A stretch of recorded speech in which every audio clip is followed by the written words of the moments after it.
নমস্কার, আমি মঞ্জু ভট্টাচার্য। আমার গল্প পাঠ আসরে আপনাকে স্বাগত জানাচ্ছি। আজ আমি নিয়ে এসেছি মির্জা গালিবের সংক্ষিপ্ত জীবনী।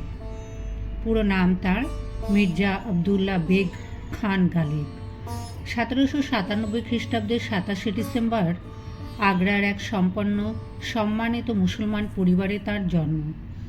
ভারতবর্ষে তখন ইংরেজ প্রভুত্ব দৃঢ়ভাবে প্রতিষ্ঠিত হচ্ছে এবং মোগল প্রভুত্বের প্রায় বিলুপ্তি ঘটেছে। স্বদেশের স্বাধীনতা লীন হচ্ছে দেখেও সার্বিক প্রতিরোধ গড়ে উঠছে না, বরং সাহেবদের প্রতি বাক সর্বস্ব স্তুতি বর্ষিত হচ্ছে প্রভাবশালী মহল থেকে। গালিবের পরিবার আগ্রা ছেড়ে দিল্লিতে এসে বসবাস শুরু করেন পরবর্তীকালে। মির্জা উর্দু ও ফরাসি উভয় ভাষাতেই শিক্ষা গ্রহণ করেন ঐকান্তিক আগ্রহের সঙ্গে, তবে কবিতা লিখতেন মুখ্যত উর্দু ভাষাতে। তার কবিতায় আছে আশ্চর্য লালিত্য ও দর্শন।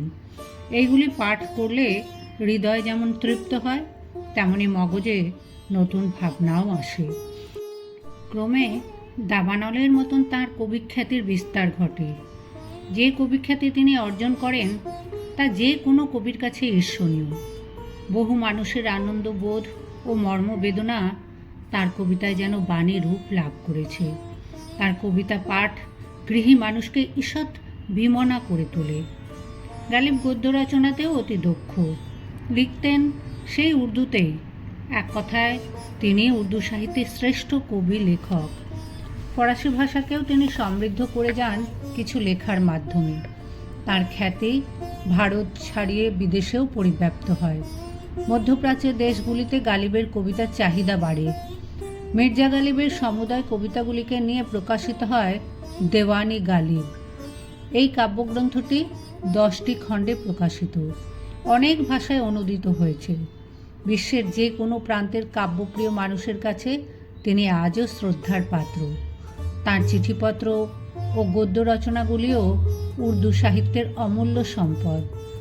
এহেন মির্জা গালিবের শেষ জীবন সুখের হয়নি। এর কারণ, ব্যক্তিজীবনে তিনি ছিলেন খুব জাঁকজমকপ্রিয় ও অমিত ব্যয়। ব্যয়ের প্রাবল্যে তিনি পারিবারিক বৃত্ত ও সম্পত্তি বিক্রি করে দেন, নিজের উপার্জনকে ফুৎকারে উড়িয়ে দেন। ফলে শেষ জীবনে সাংঘাতিকভাবে আক্রান্ত হন দারিদ্র্য ও ঋণগ্রস্ততায়। 1869 খ্রিস্টাব্দে 72 বছর বয়সে তিনি যখন শেষ নিঃশ্বাস ত্যাগ করেন, তার আগের সময় তিনি বড় দুস্থ অবস্থায় ছিলেন।